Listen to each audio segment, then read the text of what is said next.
Si vous appréciez notre travail, n'hésitez pas à nous soutenir en likant ou en partageant la vidéo ou grâce à notre Utip. Il vous suffit de regarder une publicité de 30 secondes, ce qui nous fait gagner 5 centimes par visionnage. En soi, comme ça, c'est pas grand chose, mais pour nous, c'est beaucoup. Merci de votre participation et bon visionnage. Salut les amis, on se retrouve pour un nouveau 5 choses à savoir sur l'univers de Naruto. Pour cette semaine, nous n'allons pas parler d'un personnage particulier, mais d'un événement, d'une capacité que nous observons plusieurs fois dans l'histoire de Naruto, notamment grâce à lui. Vous l'avez vu dans le titre de cette vidéo, nous allons parler du mode ermite, un mode puissant, atypique par rapport aux capacités lambda qui nous ont été proposées dans le récit. Ce mode est le sujet de nombreuses fascinations, mais surtout de nombreuses questions. Nous allons donc essayer dans cette vidéo de trouver les réponses à nos questions et surtout de comprendre le fonctionnement de ce mode fantastique. Voyons ensemble 5 choses à savoir sur le mode ermite. Les origines. Quand on cherche les origines du mode ermite, nous savons qu'il remonte à l'ère où les ninjas n'étaient pas encore ce qu'ils sont aujourd'hui,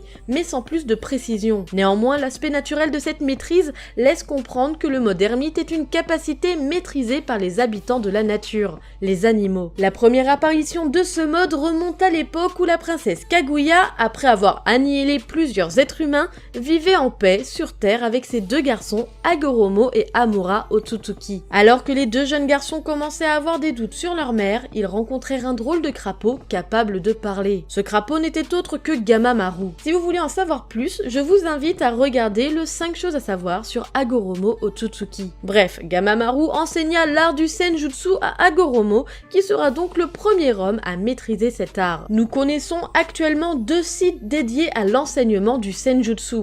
Le mont Myoboku, le royaume des crapauds, où Jiraiya et Naruto furent formés à cet art, et la grotte Ryushi, aussi appelée Antre du Dragon, où Orochimaru et Kabuto Yakushi furent entraînés par le grand sage serpent blanc. Les ninjas maîtrisant le senjutsu obtiennent le rang de sénin. Le terme sénin fait référence au terme japonais désignant les sages et pratiquants chinois du taoïsme, ayant atteint l'immortalité et d'incroyables pouvoirs à travers la manipulation du ki, ou énergie naturelle, au travers de leur corps en devenant ascètes et vivant dans les montagnes, où on dit que le ki afflue le plus et qui commence à circuler au sein du monde. L'entraînement et les efforts nécessaires pour obtenir un ermite dans Naruto est tout aussi difficile et exigeant et similaire à certains aspects, demandant notamment de posséder une énorme réserve de chakras et d'adopter l'énergie naturelle, non pas pour atteindre l'immortalité, mais pour rentrer en harmonie avec le flux du monde autour de soi. Avec ces différentes données, nous pouvons conclure que le senjutsu est un art qui repose sur la capacité de l'homme à ne faire qu'un avec l'environnement, en passant outre toute la superficialité de la civilisation humaine. Un retour à la nature. Le fonctionnement. Tout d'abord, il est important de savoir que le chakra est composé d'énergie physique, produite par le corps, et d'énergie spirituelle acquise avec l'expérience et l'entraînement. Le principe même du senjutsu est d'ajouter au chakra de l'utilisateur l'énergie naturelle,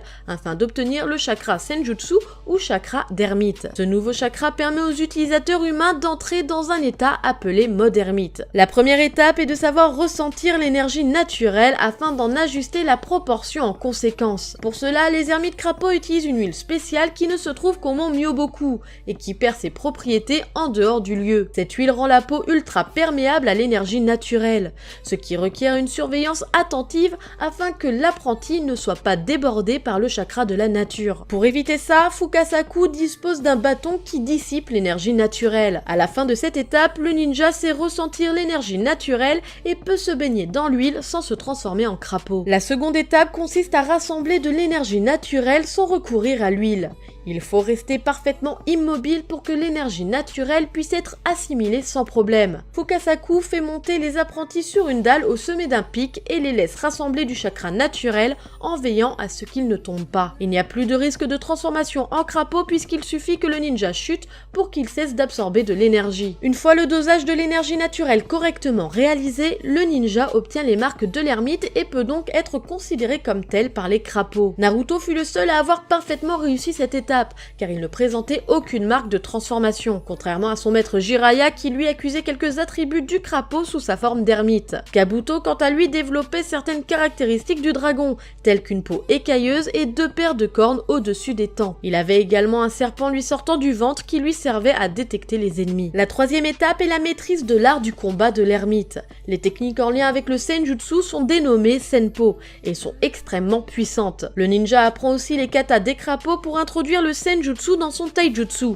augmentant la portée de ses coups afin de toucher un ennemi qui aurait normalement évité le coup. Le meilleur moyen de s'entraîner au combat de l'ermite reste les duels avec le formateur, comme a fait Naruto avec Fukasaku. Le senjutsu améliore également les techniques déjà maîtrisées par le ninja avant l'apprentissage, telles que le Rasengan de Naruto. Le principal avantage du senjutsu est la formidable puissance qu'il procure. Les compétences en ninjutsu, taijutsu et genjutsu sont considérablement améliorées. La force et la portée des attaques sont augmentées. En passant en mode ermite, le ninja peut exécuter des attaques très puissantes et sans danger pour lui. Naruto pouvant par exemple lancer un Rasen Shuriken sans en subir le contre-coup comme face à Kakuzu. Les ermites peuvent également ressentir le chakra grâce à l'énergie naturelle. Le mode ermite est le seul moyen de percevoir le chakra de Jubi par exemple. Mais le gros défaut de ce mode réside dans sa conservation. Le ninja doit rester immobile pour se charger en énergie naturelle, ce qui le laisse à la merci d'une attaque d'un ennemi. De plus, ce mode n'est actif que 5 minutes au maximum. Tout le problème réside donc à séparer l'immobilité et le mouvement.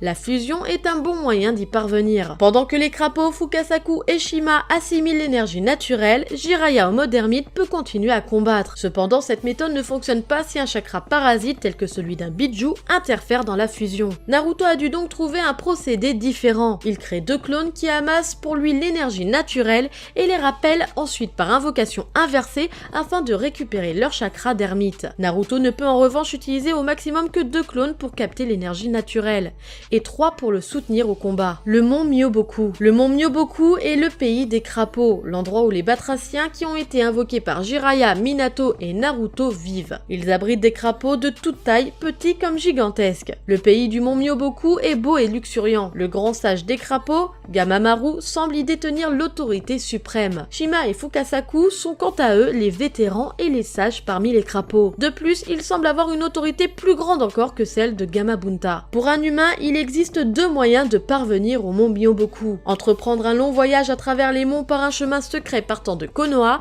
ou, dans le cas où un contrat d'invocation a été signé, un crapaud peut l'y invoquer grâce à l'invocation inversée. D'après Fukasaku, il est impossible pour un voyageur de trouver le mont Myoboku s'il ne connaît pas le chemin secret. Il existe une mare spéciale liant Konoha et le mont Myoboku, permettant aux crapauds les plus petits de voyager rapidement entre les deux sans avoir recours à l'invocation. Quelques habitants du mont Myoboku savent utiliser le senjutsu, afin de rassembler l'énergie naturelle. On y trouve une fontaine sacrée d'où coule une huile spéciale permettant de ressentir plus aisément l'énergie naturelle autour de soi. Cependant, si la personne l'utilisant ne parvient pas à ne faire qu'un avec la nature, elle commencera à se transformer en crapaud et, dans le pire des cas, se changera en pierre. Cette huile s'évapore si elle est emportée en dehors du mont. Les nombreuses statues qui jonchent le paysage autour de la fontaine sont en réalité soit des ancêtres des grenouilles, soit des personnes ayant tenté de maîtriser le senjutsu sans succès. Les habitants du mont prennent soin de ces statues. Il existe également au mont Myoboku une partition de musique permettant un genjutsu qui s'est transmis depuis des temps immémoriaux. Elle permet en particulier un genjutsu que seuls les 2 sages Shima et Fukasaku maîtrisent. C'est un genjutsu très puissant qui ne peut être réalisé qu'en combinant la mélodie avec les paroles,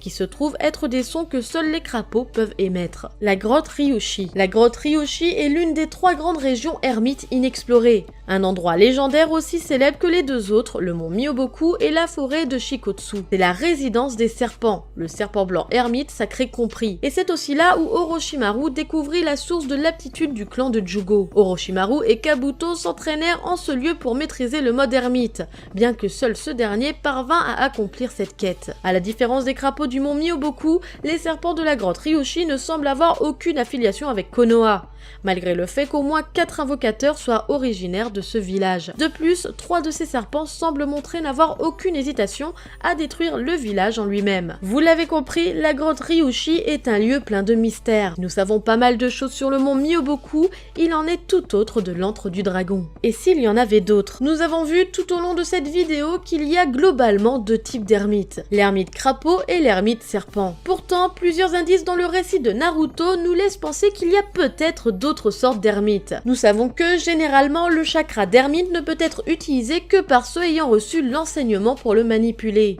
bien qu'il existe quelques exceptions. Les membres du clan de Jugo par exemple possèdent un épiderme spécial qui absorbe sans cesse l'énergie naturelle, ce qui les fait rentrer dans une rage incontrôlable lorsqu'ils perdent le contrôle de leur chakra. Orochimaru étudia les cellules de Jugo afin d'isoler l'enzyme responsable de ces transmeurtrières, et ses travaux furent à la base de son sceau maudit, qui absorbait le chakra de l'utilisateur et lui retournait le chakra ermite d'Orochimaru. Également, avez-vous constaté que ce soit sur le trio légendaire ou sur l'équipe 7, serpents et crapauds permettent d'avoir accès au mode ermite via des lieux consacrés à leur espèce, comme le mont Myoboku et la grotte Ryushi. Mais pourquoi pas la limace, alors que nous savons que elles aussi ont un lieu qui leur est défini, la forêt de Shikotsu, qui est un lieu d'ermite. Alors pourquoi Tsunade et Sakura n'en bénéficient pas? Est-ce que le sceau de création et du renouveau en est une représentation? Cette possibilité nous ouvre encore vers d'autres hypothèses. Imaginez qu'en plus du fait que chaque espèce ait son propre lieu, qu'elles permettent, elles aussi, l'apprentissage à son invocateur du Senjutsu. Cette possibilité nous ouvre les portes d'innombrables possibilités scénaristiques. Peut-être qu'un jour, dans l'histoire de Boruto,